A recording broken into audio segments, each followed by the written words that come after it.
Welcome to the Point. The state legislature is off to a slow start this year. Compared to the frenzied pace of last year, anything would seem slow, but this year has been particularly uneventful since Democrats lost their majority in the House. 2 members ran for and won mayor's positions in their hometowns. And as a result, the Democrats' 56-54 advantage has become an even 54-54 tie. Doesn't mean that bills still can't be passed, but it does mean you would have to have at least one Republican join all of the Democrats to get a majority of those elected and serving to pass legislation. Now, even that would not seem to be that difficult, but it appears it's a bigger lift than you might think. In fact, both sides seem somewhat uninterested in what the other side wants to accomplish, and consequently, not much is being accomplished. But that will all change or stay the same, depending upon how you look at it. The legislature is on a break for 2 weeks, so nothing was going to get done over that time period anyway. When they come back, there will be a few non-controversial and potentially bipartisan bills passed, but the main focus will be filling those 2 seats left vacant by last year's election. That will presumably give the Democrats back their majority in the lower chamber. In the meantime, some lawmakers are trying to get cooperations on issues that they want to see addressed. We talked with Lake Odessa Republican Representative Gina Johnsen about what she is working on. Representative, let's talk a little bit about this session. You and I talked briefly before we started, and I've talked to many of your colleagues. It's a completely different animal than it was just last year, and there are a number of reasons for that. But talk to me about some of the changes that you have noticed, particularly in the House, where that 54-54 tie has really changed the dynamic, at least in the short term. Right. Things are going a lot more slowly now. Last year was warp speed and so much legislation in a short amount of time. More discussion time. There is more time for testimony. I think the 2 parties are coming together at least on some issues, and we're realizing we can pass good legislation together in agreement. We just got to pick and choose what those topics are where we agree. And it's rolling along slower, which is the way our government should be. It should be slow, it should be deliberate, it should be with plenty of discussion and deliberation. All the stakeholders and people it's going to affect at the table. I think it's a better process, but we don't know how long this is going to last with a tie in the House. Well, it is interesting because when I was here last week and attended a committee hearing, and you got the sense that Republicans and Democrats were talking to each other. Mm-hmm. Last year, for a number of reasons, there were some serious policy differences, but I think the speed that you mentioned that things mm-hmm. went with didn't allow for a lot of discussion. Mm-hmm. And there were bills that were brought to the floor that people didn't really have a chance to review. Mm-hmm. And that kind of constant movement didn't really offer those opportunities. And now I'm hearing from a number of people about bipartisan bills that they're mm-hmm. working on together. Mm-hmm. And maybe they aren't the big, some of the really big flashy things that we saw last year, but it's still important for the people of Michigan. And I know you're working on some things that you think may have bipartisan support as well. Mm-hmm. What are some of the things that you would like to accomplish, maybe in that short window before April, and maybe not? Maybe it goes on beyond that.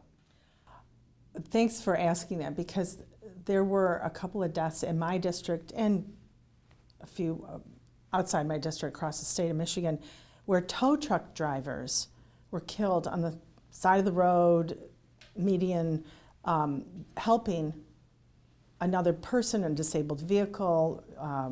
I should point out, your district has a long swath of 96. That's right. And it's a very busy one. In fact, on our way over today, there was somebody giving roadside help on the shoulder. Mm-hmm. Both lanes of traffic were moving 70 plus miles an hour, and there was no way to pull over. I mean, so that's a dangerous situation out there. Just to clarify, this is something that you see all the time. Yes, and with parts of 4 counties, 96 through that, and the county roads mm-hmm. and other state roads that go through my district and others, and coming in and around Lansing, everyone is seeing roadside assistance or using it, and it's dangerous. So while they're helping another person or several, We have a shortage of police. You can't have police at every roadside assistance situation. If we could, we'd have probably a better, safer situation for them. But some of them have been killed. Some report severe injuries. They're taken out of their job for months or maybe a year or so. All these different stories I'm hearing has brought us to the table with the tow truck drivers in Michigan. They are requesting the additional option, not a mandate, but an option to add a blue light to the when they're stationary, when they're helping the disabled vehicle or a crash site. That way, the driver, there's already move over laws. You can't enforce them if no one sees the problem. No one sees when they're not being abided by. Again, not enough law enforcement can just be everywhere, which is another problem we should discuss too. But if we can have contrasting lights, possibly other remedies, we all know that more lights, more flashing, more color, more activity alerts the driver, whether it's daytime or nighttime when they're sleepy at the wheel or whatever. Be aware, something's going on, move over, slow down, be careful. We may save more lives this way. We won't save all lives. The roads are dangerous. Every time we get up in the morning and we go on the road, we know we're taking a risk. Everyone is. But especially those assisting a problem are taking more risks. And we want to try to keep them as safe as possible. It's another option. They cannot use the blue light while moving. It's only when stationary. It's not like the law enforcement. Law enforcement can be in a high-speed chase and have all their lights on, blue, red, right, all of them. This is in no way either a disrespect for law enforcement. In no way, shape, or form. In fact, I would advocate for more funding for our law enforcement. I would advocate for community programs where we respect them again and we appreciate them again. I would advocate for the courts considering backing them up when they're under a court proceeding and they're looking at whether they did right or wrong. The justice system needs to back them up when we need to back them up, or we're going to lose them. And we see that decline. So culturally, we need to respect the police. This is in no way taking away one of their items of respect and dignity. It's just adding a contrasting color. Now, there are several other states that have already done this. So if you drive to those states, they're already using the blue light. And their law enforcement did not have a problem with this. Bipartisan support. Often Democrat governors have approved this. New York, Pennsylvania, Iowa, Missouri, Nebraska, Texas, the state of Washington, and Wyoming all have blue lights as an option for their tow truck drivers. And again, you said that's not a mandate, so that would be up to the owners or whoever operates these if this was put in place. Where are you with this? Are you still in the markup stage? Are you still getting verbiage together and getting stakeholders together as well as support? Or is this something that's going to be ready to drop? We've introduced House Bill 5418. It is before the Transportation Committee. They have to give it a hearing. So we're waiting for the hearing date. If we get a hearing, then we get to have discussion. And likely we will have to change some of the wording and pieces of the bill, because that would be a good process to have more discussion, all the stakeholders contributing, and I'm okay with that. But it has been dropped, and we're just waiting for the hearing in the Transportation Committee. You brought up something interesting, and I want to explore this with you a little bit. A couple of times you referenced the shortage or not having enough manpower when it comes to law enforcement. And I should say that includes man and woman power. That's, I'm not singling out, but yes, we understand. In the generic term.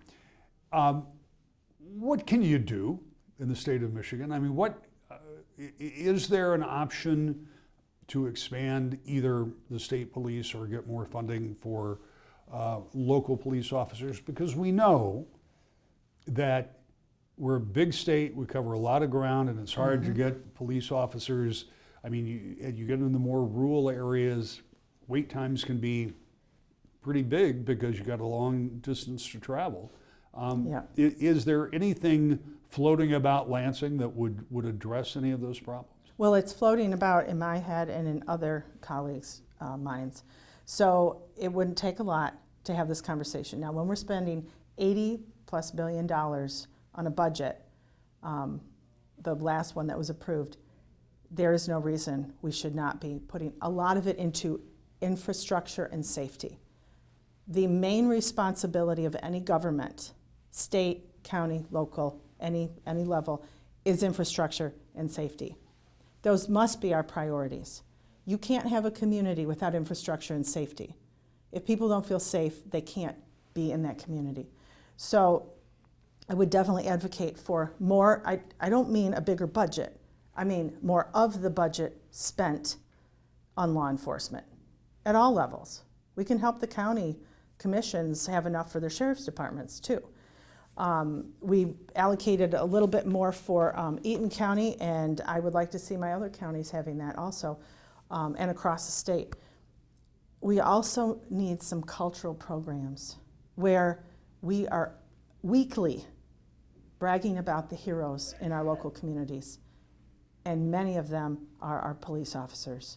Our police risk their own lives every day to defend us, protect us, provide extra safety measures for us.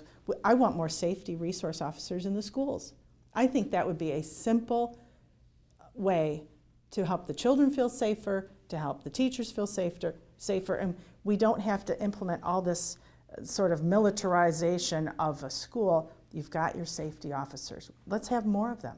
More eyes, more minds, more people hearing, watching, seeing what's going on, and using their good brains and discernment of evaluating who's in the hallways and who's coming in and out and all of that.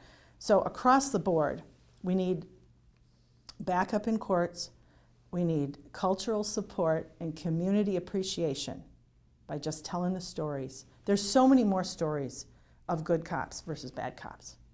So many more of where they've risked their lives and they've really saved lives than the problems that we've heard here and there.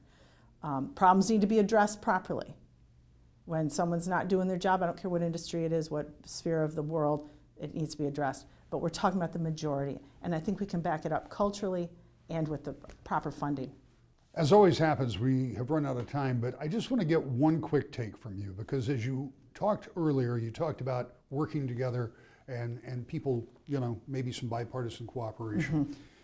We know that those two districts that have been vacant for the first part of the year are heavily Democratic and likely will be sending Democrats back to the House.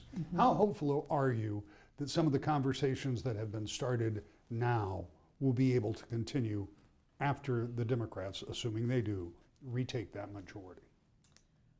It's the brilliant question of the hour. I'm hopeful. I'm always hopeful. I have good relationships both sides of the aisle. I will continue to work, no matter who's in majority and who's in minority, with everybody that we're going to get done what we can get done. Some things that I don't like that I'm hearing, like 15-week mandatory time off, and businesses have to pay for that. I've spoken to the Democrats and I've just said, you know what, this is not going to make you look good, because it isn't. It's not good for businesses in Michigan. I hope they delay that or hope they revamp it in a different way. It's FMLA, Family Medical Leave Act. We can do some things better, but if I'm allowed at the table and some other Republicans, I think we can do a lot of good things together, and I'm always hopeful. So we will watch to see what exactly can be accomplished when the House is back at full strength. That should happen sometime late next month, but there is one big issue that will have to be dealt with. That's the budget.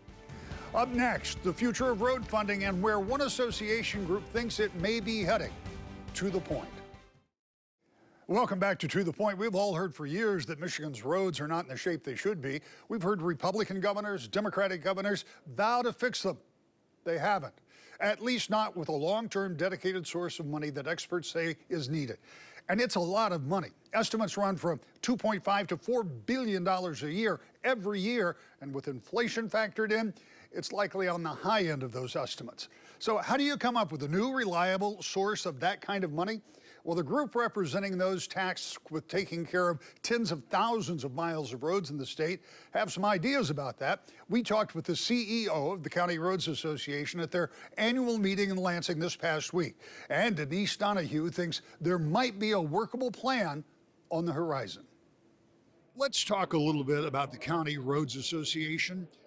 We talked a little earlier about some of the things we were talking about, but I guess the place to start is, what does the association do? What's the purpose for the existence of the CRA?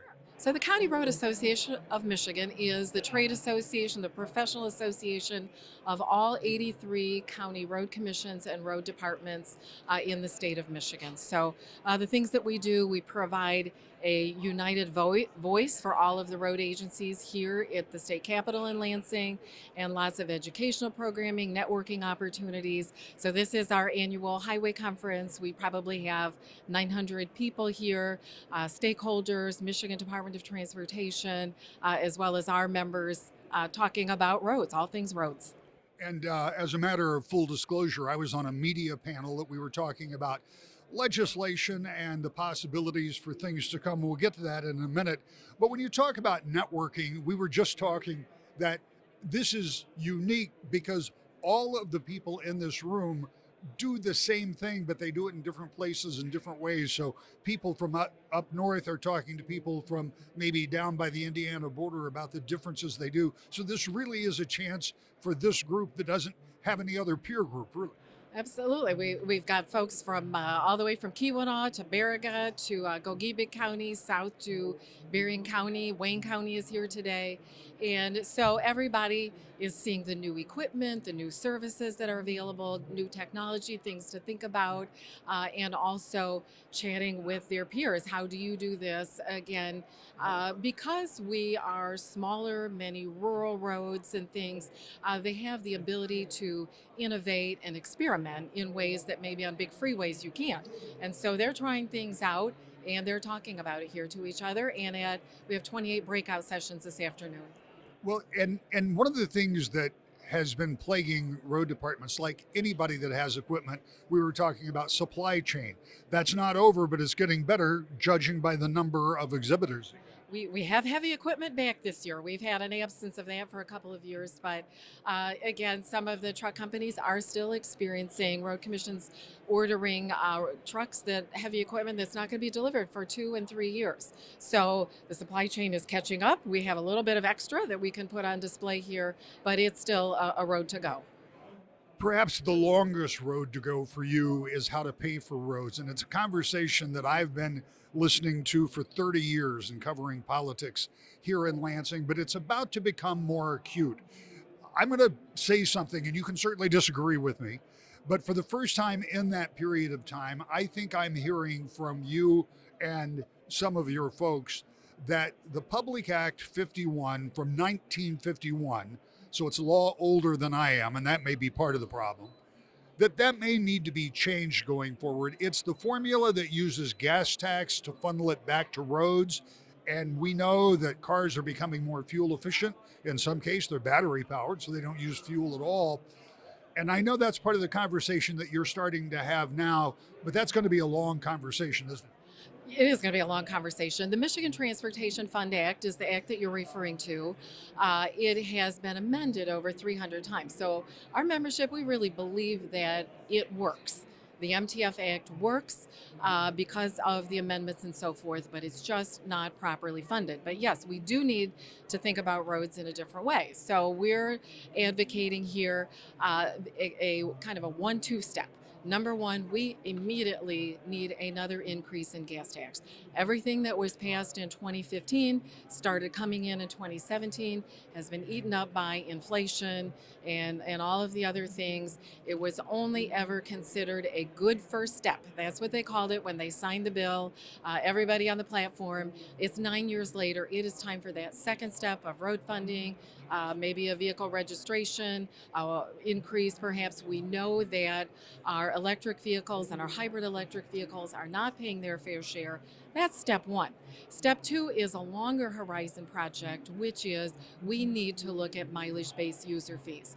Gas tax is 40% of the state funds that are going into roads.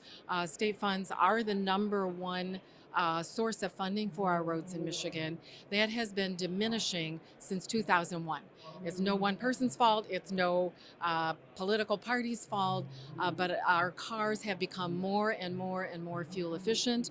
The burden is actually beginning to rest more on those folks with older cars, rural areas, our farmers, our loggers, all of the people driving long distances who have older cars are actually contributing more towards the roads per mile than folks who are driving the newer, more fuel efficient cars. So part of the question is, how do you get to more funding? You point out, and I think it's accurate to say, it isn't one party's problem. It hasn't been dealt with over that stretch of time in an effective way by Republicans when they were in charge or Democrats when they're in charge. So you've got to get both parties to agree on something. And then you have to convince the motoring public. And when you start talking about a fee per miles driven, that is going to be, at least in my estimation, is going to be a tough sell to some people. How do you make sure people understand the equity involved in that? I think what we need to do, first step, as we move towards a mileage-based user fee, they call it MBUF, some people call it RUC, as we move that direction, we need to get a pilot project right away. And the conversation has changed in the last couple of months, in fact, in downtown Lansing, where the state is talking about, our appropriations chairs are talking about putting a state-funded pilot study in place. We don't need to study the size of the hole anymore and throw more money at how much we're in arrears, but we do need to do a pilot project, and let's have some learning from that, because what we hear from other states, I mean, we've had probably 29 other states that have done a pilot. We are way behind the timetable here in Michigan for doing that, and let's help people understand what that could look like. There are different ways that fee, our miles could be tracked. I could simply report it when I go in to renew my license plate. I could have a phone app if I like technology. I could have, making this up, my OnStar could do the reporting for me. So it's automatic. That lets everyone know when I've left the state, when I come back to the state.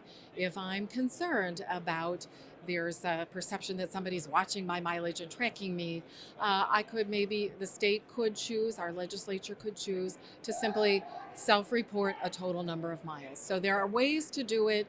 People need choices. That's the lesson from other states. We need education. We need to talk about it. That's the lesson from the other states that have gone before us. Final question, you're talking about a pilot, but the need for this money is today. We know it's not going to happen today, but how long can you afford to continue to study or even do a pilot? How quickly do you need to get a new form of revenue for roads? Well, I think we need that step one. I mean, the system, if we had lots and lots and lots of money, those roads could not be fixed in a year. This is a problem that is many years in the making. We need the labor force, we need all the materials, the supply chain that we've been talking about. So that last gas tax increase phased in over 5 years, that seemed to kind of work out. And so we need that step one of gas tax while we are studying and doing our pilot. Those two things have to happen at the same time before we can really gain on the issue in Michigan. The legislature will have to soon get down to the business of a budget for next year, and it could become interesting if Democrats have trouble holding their majorities together. It's something we'll be watching. To the point.